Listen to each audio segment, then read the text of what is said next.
اور میں مسلمانوں سے بھی گزارش کروں گا، یا علی مشکل کشا کہنا قیودات کے ساتھ بالکل جائز ہے، انبیاء علیہم السلام سے طلب امداد جائز، ہمارے پاس دلائل موجود ہیں، غوث اعظم رضی اللہ تعالیٰ عنہ کی طرف متوجہ ہونا شرعی طریقے سے قیودات کے ساتھ آپ سے طلب امداد جائز ہے۔ لیکن اگر ایک سنی یہ ذہن بنا لے کہ مانگنا ہے تو صرف نبی سے مانگنا ہے، مانگنا ہے تو غوث پاک سے مانگنا ہے، مانگنا ہے تو خواجہ صاحب سے مانگنا ہے، اور اس کو اس طلب کے اندر ایک تڑپ اور ایک کشش اور ایک گہرائی محسوس ہو، جب اللہ سے مانگے تو سطحی پن محسوس ہو، اسے اپنے ایمان کی فکر کرنی چاہیے۔ یہ معرفت خداوندی کی کمی ہے ہمارے اندر کہ جب ہم غوث پاک کو پکاریں تو ایمان مضبوط سا نظر آئے اور بڑا ہی اعتماد نظر آئے، جب اللہ کو پکاریں تو اعتماد میں تزلزل نظر آئے۔ اگر ایسا ہے تو اس مسلمان کو غور کرنا چاہیے۔ وسیلہ شرعن جائز ہے وسیلہ قائم کرنا، لیکن کس نے کہا کہ صرف وسیلہ ہی قائم کرو؟ اب اللہ سے ڈائریکٹ مانگنا تمہارے لیے غلط ہو گیا ہے، نبی سے مانگو، غوث پاک سے مانگو، یا ہر ایک میں وسیلے پیش کرو تب تمہیں ملے گا ورنہ نہیں ملے گا۔ یہ جو ایک ہمارے ہاں بے اعتدالی پیدا ہوئی ہے یہ صحیح نہیں ہے۔ سب سے پہلے اپنے رب کی طرف متوجہ ہو۔ میرے استاد محترم کی کتاب پڑھیں، من عقائد اہل سنہ، عبد الحکیم شرف قادری صاحب دامت رحمۃ اللہ علیہ، بہت زبردست عالم دین تھے میرے استاد۔ انہیں اگر آپ دیکھتے نا تو آپ کہتے ہیں یار یہ واقعی اللہ کا ولی ہے، یہ ایسے سادہ آدمی اور ایسا اللہ نے ان کو وجاہت سے نوازا تھا ماشاءاللہ۔ میں نے ان سے بخاری شریف پڑھی ہے اور مجھ سے بڑی محبت کرتے تھے، بہت زیادہ۔ مولانا اکمل کہتے تھے، مولانا اکمل بڑے پیارے استاد تھے، اللہ ان کو جنت الفردوس میں اعلیٰ مقام عطا فرمائے۔ آپ نے اپنی اس کتاب میں لکھا کہ اللہ تعالیٰ سے ہی طلب امداد اولا اور افضل ہے، اللہ سے طلب امداد کرنے، وہی مالک ہے، خالق ہے، پوری کائنات کے دست قدرت اس کے ہاتھ میں ہے۔ ہاں میرے اللہ کی عادت کریمہ ہے کہ وہ جو عطا فرماتا ہے وسیلے سے ہی عطا فرماتا ہے، وسیلے کی طرف نسبت جو ہے وہ اللہ کی طرف ہی ہوتی ہے۔ جیسے کوئی ٹرک کچل دیتا ہے، میں کہوں یار ٹرک نے آدمی کو کچل دیا، تو اس کا مطلب میں یہ نہیں کہہ رہا ہوں کہ ڈرائیور کو چھوڑ دو کیونکہ ٹرک نے کچلا ہے، ڈرائیور نے کوئی نسبت ڈرائیور کی طرف کر رہا ہوں نسبت ٹرک کی طرف کر رہا ہوں کہ یا تو ڈرائیور نہیں ہے نا بھائی، ڈرائیور ہی پکڑا جائے گا، نہ کہ ٹرک کو جلا دو اور سزا مل گئی، ڈرائیور صاحب آپ جاؤ، ٹرک نے مارا تھا کر دیا، نو۔ تو وسیلے کی طرف نسبت جو ہے وہ اللہ کی طرف ہی ہوتی ہے۔ لیکن اگر ایسا ہی ہو کہ ڈرائیور کو کہو گے تم جاؤ، تم نے کوئی مارا ہے، ٹرک نے مارا ہے، یہ صحیح ہوگا؟ بس یہ سمجھے کہ جب وسیلے کی طرف اتنی توجہ ہو جائے کہ خالق کو ایک معاذ اللہ ایک کم اہمیت کا حامل سمجھا جانا شروع ہو جائے، ماں بات پہ یا غوث اعظم دستگیر تو کہے یا اللہ نہ کہے، اس کے زبان سے نہ نکلے اور کہیں تو وہ اجنبیت سی محسوس کرے، اس میں تھوڑا سا توجہ کرنی چاہیے، ہماری عوام کو توجہ کرنی چاہیے۔ کیوں ہم اللہ تعالیٰ سے ایسے ہو گئے ہیں کہ ہمیں اللہ کا نام لیتے ہوئے اجنبیت محسوس ہوتی ہے اور غوث پاک کا نام لے تو بڑی اپنائیت اور چاشنی محسوس ہوتی ہے؟ یہ جو اشعار ہوتے ہیں یہ الگ بات ہے، یہ بھی میں وضاحت کر دوں۔ تم ہی سے مانگیں گے تم ہی دو گے، تمہارے ہی در سے ہی لو لگی ہے، تو اعتراض کیا جاتا ہے کیا نبی دے گا اللہ نہیں دے گا؟ بھائی یہاں حصر اضافی حقیقی نہیں ہے، حصر مینز کسی کو کسی کے ساتھ مقید کر دینا۔ میں تو آپ ہی سے سوال کروں گا تو میں نے سوال کرنے کو ان کی ذات کے ساتھ خاص کر دیا، یہ حصر کہلاتا ہے، ٹھیک ہے؟ اب اگر میرا ارادہ یہ ہو کسی اور سے نہیں کروں گا، انہی سے سوال کروں گا، اسے کہتے ہیں حصر حقیقی۔ اور بعض اوقات ہوتا ہے کہ میں اپنائیت کا اظہار کرنا چاہتا ہوں، اوروں سے بھی پوچھتا ہوں، لیکن کہوں گا میں تو آپ ہی سے کروں گا، اور ارادہ یہ نہیں ہے کہ کسی اور سے نہیں پوچھوں گا، بلکہ یہاں اپنی محبت کا، اپنے اعتماد کا یقین دلانا مقصود ہے، اسے کہیں گے حصر اضافی۔ کہ یہاں پر حصر یعنی دو کو ایک دوسرے کے ساتھ کنیکشن مضبوط کرنا، اس لیے نہیں ہے کہ باقی کو خارج کرنا ہے، صرف اپنائیت کا اظہار۔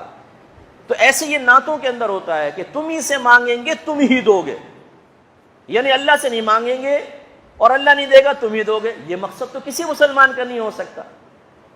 لیکن یہ نتیجہ عوام الناس محسوس کر سکتی ہے۔ اس طرح کے شعر سن کے عوام کا یہ ذہن بن گیا ہے کہ اب دے گا تو اللہ کا ولی دے گا، دیں گے تو نبی دیں گے تو غوث پاک ہی دیں گے، اور وہ مسلسل اسی طریقے سے اپنی ہر دعا میں غوث پاک کرم فرمائیں، غوث پاک کرم فرمائیں۔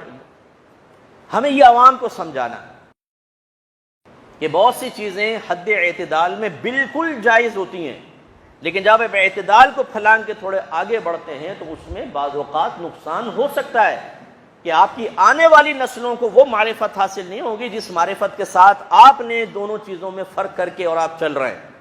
جیسے اب میں آپ کو سمجھا رہا ہوں، اگر آپ اپنے بچوں کو نہ سمجھائیں اور آپ کے گھر میں یہی ہو بھئی ہم تو غوث پاک بڑا کرم فرماتے ہیں، میرے تو سرکار نے کرم کیا، خواجہ صاحب کی دیکھ پکائی خواجہ صاحب نے کرم کر لیا، یہ باتیں مسلسل چل رہی ہیں، زیادہ یہ چل رہی ہیں، کبھی کبھار یہ بھی ابھی اللہ نے کرم کر دیا، تو بچوں کا ذہن کیا بنے گا کہ اگر کرم ہوتا ہے تو نبی کی بارگاہ سے ہی ہوگا، غوث پاک کی ہوگا، خواجہ صاحب کی چھٹی فلاں فلاں، تو وہ بچے اس طرف مائل ہو جائیں گے. بہت زیادہ ایک ذہن بن جاتا ہے. مجھے ایک عام آدمی نہیں، ایک عالم دین ملا، عالم دین تھے، کہاں ملاقات ہو یہ بھی نہیں بتاؤں. وہ کہنے لگے مفتی صاحب میمن تھے، ہم میمنوں میں یہ ہے اگر کوئی اللہ کے نام پر مانگے تو 50 روپے دیں گے، اور غوث پاک کے نام پہ مانگے تو 500 روپے دیں گے.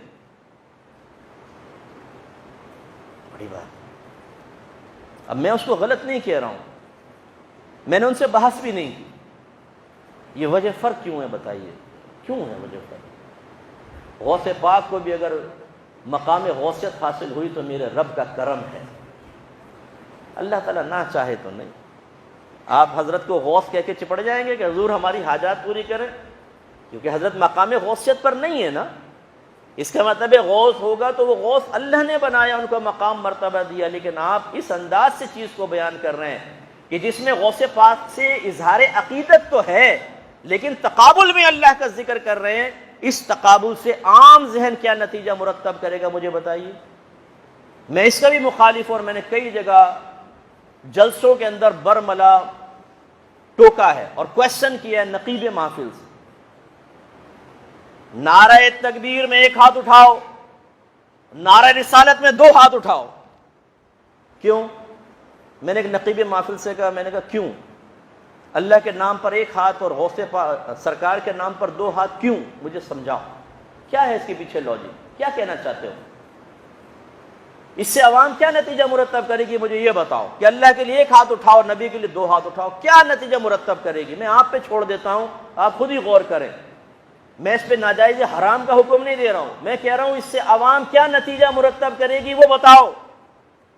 کون سا اس میں اظہار عقیدت نبی کریم کے ساتھ ایسا پوشیدہ ہے جس میں اللہ کی بھی عظمت بن رہی ہو اور نبی کریم کی عظمت بھی ظاہر ہو رہی ہو؟ نعرہ تکبیر میں 1 ہاتھ، نعرہ رسالت میں 2 ہاتھ. کیوں بھائی؟